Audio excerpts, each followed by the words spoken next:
Good morning. Good morning. Please be seated. Thank you. Thank you. I want to thank everyone who's joined us on this morning, starting with our Commissioner Barbara Gwynn, the Office of Temporary Disability Assistance. She'll be joining me to answer questions later. Rory Christian, the Chair and CEO of the Public Service Commission.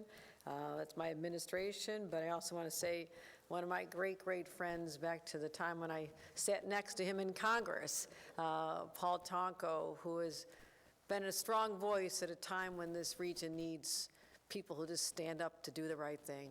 And I'm so grateful that you represent this region with such heart and compassion.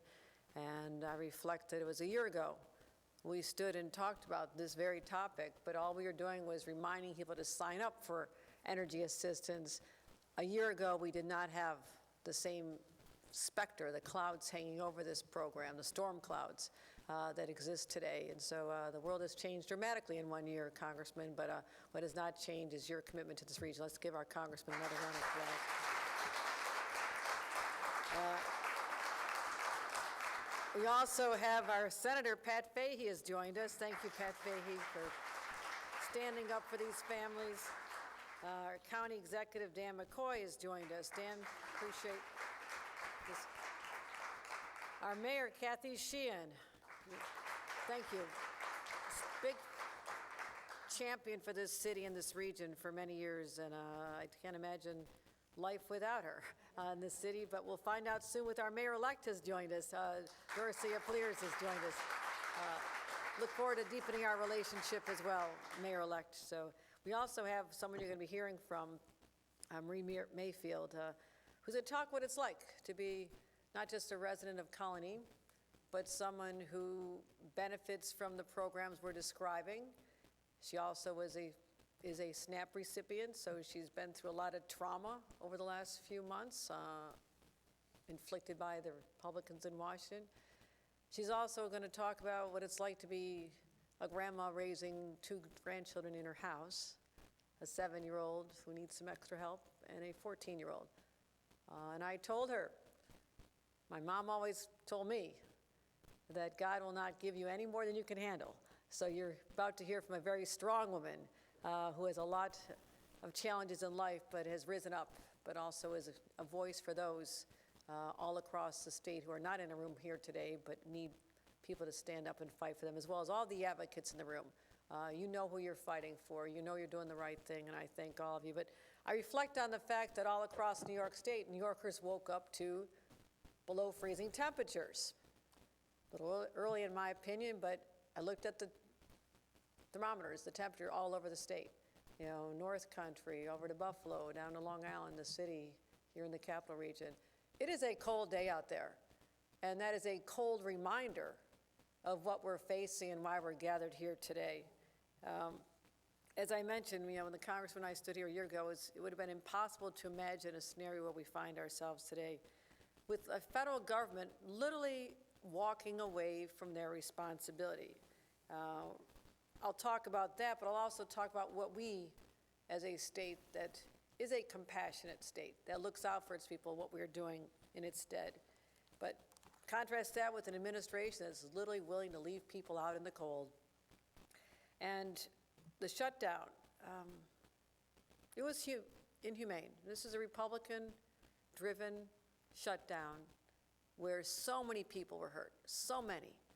And I heard from people all across the state, just so stressed out. They're already stressed out. But then to say that some of their life support, you know, whether it's food or energy assistance, was going to be gone, that they were merely pawns in a political drama, that may be over, but guess what? It could start all over again in January. This is a temporary reprieve, and who knows what'll happen then. You know, the Agriculture Secretary was talking about their big ideas, and we talked about SNAP. They told us back in September that there was going to be $6 billion available in emergency funds, because never in the history of this state or this country, during a government shutdown, have they eliminated or suspended food stamp programs. Never. Because that was just too much to comprehend, that you'd actually let people be hungry. and yet it happened now. The Secretary of Agriculture took down the post on the website that said there was $6 billion waiting for them and made it act like it never happened. And so we had to fight that. But now we're still dealing with the trauma of that. But we head into the coldest months of the year. This shutdown delayed our ability to get home heating assistance out to people who need the support. They withheld $400 million here in the state of New York alone, $400 million from federally funded heat program. And it set back the application window because normally at this time of year, New Yorkers are able to be applying. It's early November. As I said, it's getting cold out. This is when you want to make sure that you have this in place. And, you know, it's amazing. They couldn't come up with that $400 million, but $300 million for a gilded ballroom in the Capitol, in the White House. I mean, that shows what their priorities are. It is shocking. It is shocking. And so it's cruel, but let's talk about what the impact here in New York is. We have 1.5 million New York households that are going to be facing the possibility of entering this winter without the support they've been able to count on, and they therefore will not be able to afford their energy bills. 2/3 of them include small children, older adults, or people with disabilities. Again, the most vulnerable among us. So what are we talking about? We're talking about a first grader in New York City who's sitting there shivering, hard to focus because it's too cold doing their homework.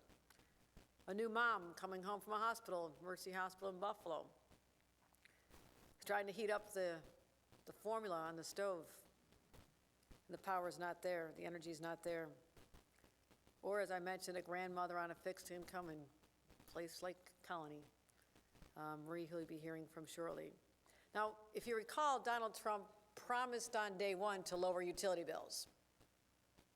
Well, he promised a lot of things. But that's one stuck in mind. Prices are going to come down. Utility bills are going to be lower. Instead, they're rising.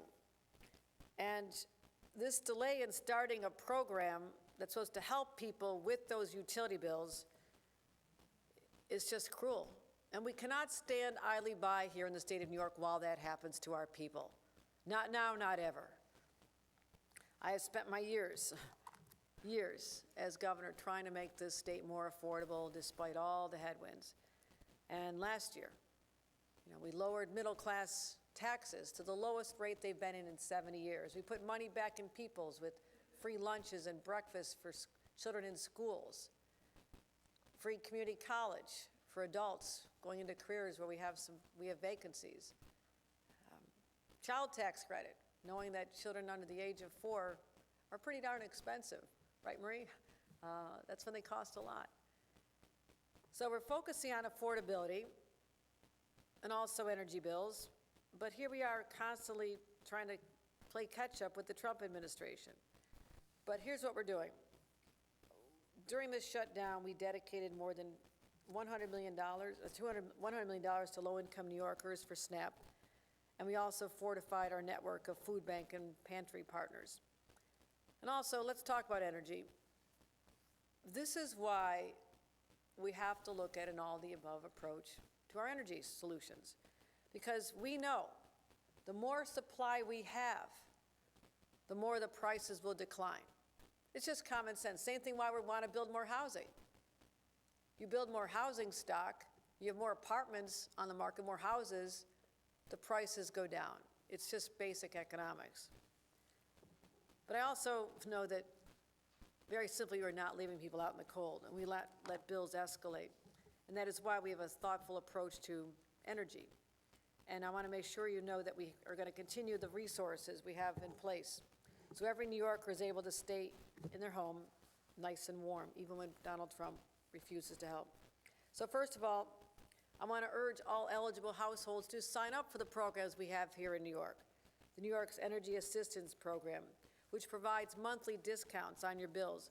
Now here's what's frustrating. In 2025, we have over 1 million homes sign up for this. That's great.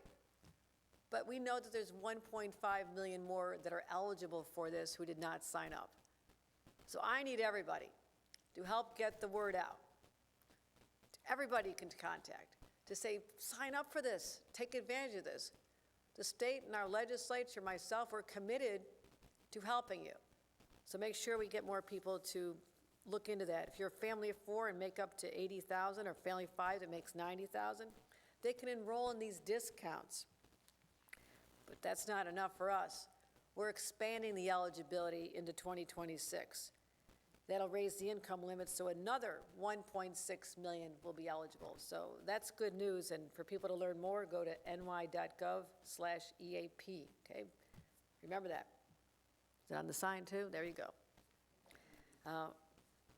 But also we have state laws that prevent utility companies from shutting off power to vulnerable households during the colder months. They know that, and we're going to enforce that very intensely. And now, let me just say this. Energy assistance is not some radical idea. It's not dreamed up by anybody other than, guess who? Ronald Reagan. Ronald Reagan first put this in place, his first year in office. It's been supported by Democrat and Republican administrations since the very beginning. They've long recognized the humanity of helping people be warm during cold months, especially in places like New York, which get very cold. So 44 years later, we find ourselves with an administration just dead set on hurting people. And our own Republican delegation here in New York, not exactly profiles in courage, because they have a voice, they have a vote, and they refuse to use it to stand up for cold New Yorkers. Wish more of them were like Paul Tonko, who's not afraid to do what's necessary to protect the people in his district and his state. Here we've done everything we needed on our side to make sure the applications for HEAP can reopen on the 24th, because the money's still not been released. You know that. The money has still not been released from the federal government, despite the fact that the shutdown is over. That's point number one. So we want to make sure we can get these applications out, but the federal government has to step up right now. Today I'm calling on the Trump administration and all Republicans to turn on this heat, turn on the spigot, turn on the gas, turn on the power, turn on the electricity. Let's start making sure that people don't have to be stressed out all across America about whether or not their families and themselves are going to be cold. Release the federal heating funds, which are essential, and join all of us here in keeping people safe and warm. And while you're at it, just do your jobs. Just do your jobs. I mean, I'm not asking for more than that. It gets a little frustrating, because we should not be standing here talking about this. We should be simply saying, another year, our state program is working, it's got the federal funds are there to back it up, everything's good. Why is that not the case? Well, I don't have the answer, but I believe they will all have to answer for this before very long. Americans are sick and tired of this, being punching bags, being denied food, being denied heat, and now health insurance premiums. Have you seen them lately? Have you gotten one in the mail? Have you talked to somebody? Doubling? Where are people supposed to get the money? Yeah, prices were going to come down, except they didn't. So their strategy is to take from the poor and give to the rich. I don't think that's going to hold much longer. Americans are going to rebel against that. But remember, that's Washington. Here in New York, we know who we are. We have heart. We have compassion. Yeah, we have a lot of grit. We also care about people deeply.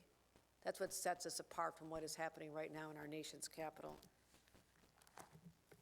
In New York, we'll feed those who are hungry. We don't turn our backs on them. In New York, we protect each other. We don't block access to critical health care. And in New York, we don't let people freeze. So let's stand together. We know what we have to do.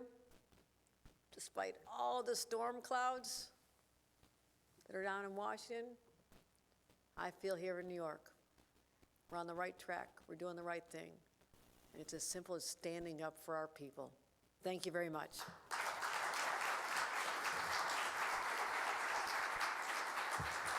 Let me bring up, thank you. Let me introduce Congressman Paul Tonko, as a former head of NYSERDA, understands how important energy is to our lives. Is that correct? You had a history before Congress, that's for sure. But ladies and gentlemen, this is a champion at a time when we need people to be real champions. Thank you, Paul Tonko.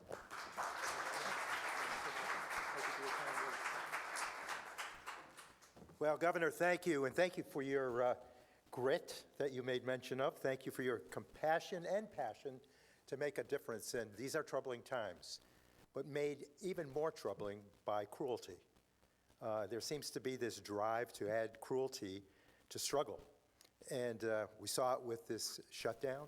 We saw it with the whole effort to bring back the SNAP issue. And why, when Congress created in a bipartisan, bicameral way a contingency fund for SNAP, would you deny that? And then when a judge assessed the whole case, a federal district judge said, pay the folks on for the hunger program, still resisted. That's cruelty. There's no naming it anything else, describing it as anything other than that. And Governor, I appreciate your focus on the HEAP program, what you've done with SNAP. Thank you for the heart that is so important, addressing individuals, families, children, our seniors, our veterans, with compassion, with dignity. And those factors are important. It's good to be with my partners in local government. We see each other every other day, so, but it's great. It's great to have strong partners at the state level, at the county level, at the city level, local level, and certainly working with the governor and her team and the state legislators, where I spent 25 years in the state assembly, and you're right, ended that with 15 years as chair of the Energy Committee. And it was in a transition period where we were deregulating the utility industry. And so it's great to join forces with my colleagues across the country, Democrats on the Hill, who have made affordability the issue of our times, because many of the costs are beyond the reach of our working families, and we need to make a difference. And we don't do it by providing for billionaire tax cuts. We do it by extending programs and improving programs that reach to our working families. Each month, millions of New Yorkers are forced to decide between paying for medicine, paying for food, or paying their utility bill. And HEAP is one of those strong federal programs, proven and effective, that helps struggling New Yorkers who have had to face those unthinkable choices. Last year, 6 million U.S. households, benefited from HEAP funding, many of them having children and seniors that occupy those households. Despite receiving over $4 billion worth of funding from Congress, the program is still, in my opinion, underfunded, because some 17% of eligible households are served by the program. And to the governor's statement, please apply. If you are eligible, please apply. The program is there to assist in very important times for people during the winter season. HEAP is a lifeline for so many families, but we have seen those critical funds being delayed and put in jeopardy by this Trump administration. I believe our governor will do everything possible to get this money out to New Yorkers who need it as quickly as possible. But at the moment, we're relying on the Trump administration to send this money to the states, to have a heart and to utilize these funds and get them into working order. This is coming at a time when working families are experiencing massive health care cost increases, rising costs for groceries, and certainly for energy bills. And it's clear that this president is out of touch. He either doesn't know or perhaps doesn't care about struggle, Americans who are struggling at this moment with these basic costs of living. If he did know or care, you would expect there to be more urgency expressed by the administration in making certain these dollars are reaching Americans as they're intended. But unfortunately, President Trump has demonstrated time and time again how little he cares about this program and the people that it serves. But who do we take care of? Who does this administration take care of? There was no hesitation to provide for billionaire tax cuts, I think the struggle that is part of this budget is basically because we took a ton of dollars out of the process that could have strengthened our economy, strengthened programs, chipped away at our deficit.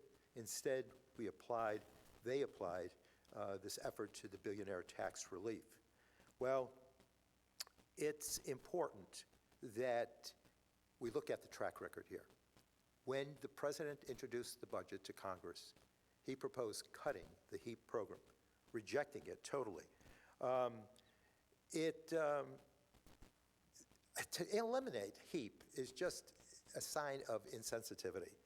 Back in April, the Trump administration went further. They fired the HHS staff, the Health and Human Services staff, that are responsible for administering this program and getting the money out to the states.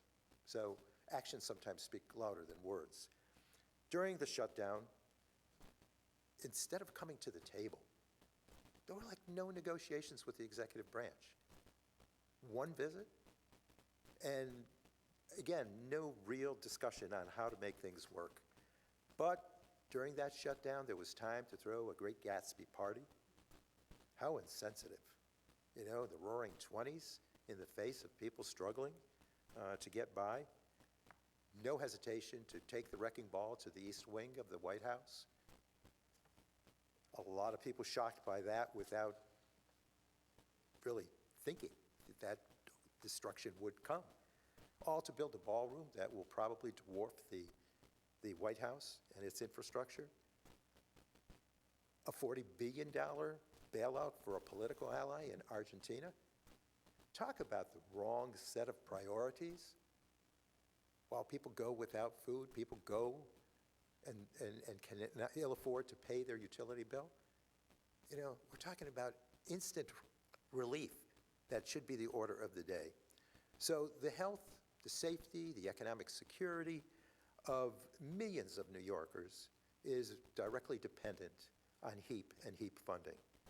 On Friday, I joined with 100 of my colleagues in the House with a letter that we have co-signed to HHS Secretary Kennedy and also forwarded it to OMB Director Vogt, calling for them to release the maximum amount of funding possible as quickly as possible. That's responding to the requests like governors like Kathy Hochul and others across the nation who understand the value, the economic recovery and added recovery efforts of HEAP that can assist families that most need it. So I'm hoping, we haven't heard, obviously it went over on Friday, but we'll stay in touch with the governor and the state reps to make certain these funds are made accessible to the people as quickly as possible, to make certain that they understand the true value of HEAP. I believe Congress in a bipartisan fashion will reject the efforts of the executive branch to eliminate the program, but time will tell. So all of that work, the governor's advocacy, the state legislative advocacy, the local leaders, all of that work is driven by human outcry, the voices of folks who put a name and face to these programs. And I'm so honored to introduce Marie Mayfield, a constituent from Colony. It's nice to know that you go to Washington and speak for families that give it their all, show true compassion to their grandchildren, there for them when they have a need, making ends meet, balancing that home budget, relying on programs like SNAP and HEAP, and all the better for it. So Marie, I'm proud to be able to be your voice in Washington and to know that there are strong people like you who work every day to make a difference, who address the issues and the struggles out there with a strong sense of family values. So please welcome Marie Mayfield, who is our HEAP recipient from Colony and a grandmother. Welcome, Marie Mayfield.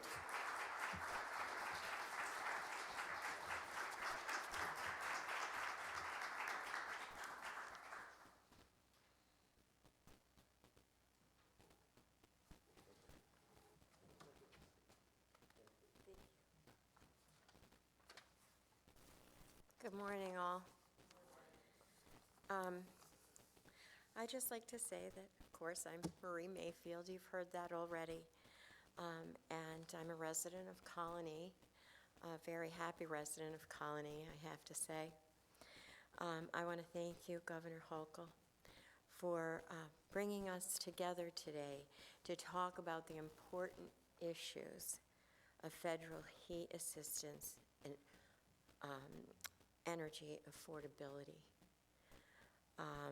I'm one of those 1.5 million New Yorkers who uses HEAP, federal assistance each year, to help with the cost of heating my home.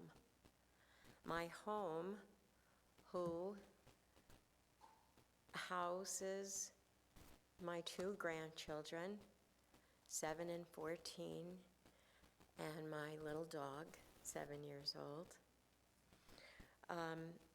I like to say that now that it's this time of year, it's getting colder each day and night. And I'm listening to my granddaughter, my youngest one, say, "Oh, it's cold in here. Put up that heat," you know. And I try to keep it at one temperature. But the Trump administration hasn't agreed to provide the funding yet, and that's just wrong. I'm here to say that this is a federally funded program. That means it's a federal government's responsibility to provide that heat assistance. They need to stop playing around and fund this program now. There are so many senior citizens, so many younger, underprivileged families who have young children that take this program very seriously. I appreciate that Governor Hochul is calling this out and demanding action from the Trump administration. At a time when this federal funding has been delayed, I also appreciate that the governor is still focused on protecting state programs and energy affordability. I also receive support through New York State Energy Affordability Program. It saves hundreds of dollars each year for me and giving me a monthly discount on my energy bill. It's not just during the winter, it's every month and all year round. As a senior living on a fixed income, getting this discount on my energy bill makes a real difference to me. Governor Hochul is protecting this program, and that's a good thing for seniors like me. Thank you, Governor. The governor is also helping to get more New Yorkers enrolled in this state program so they can get a discount on their energy bills also.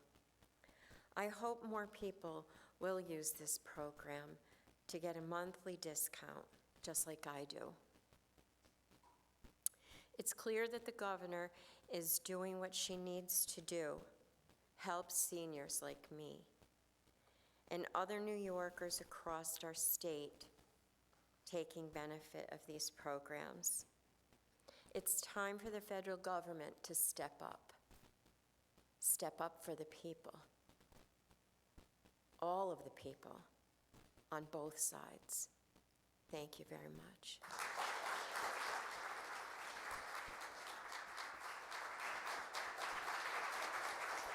Thank you. That concludes our program.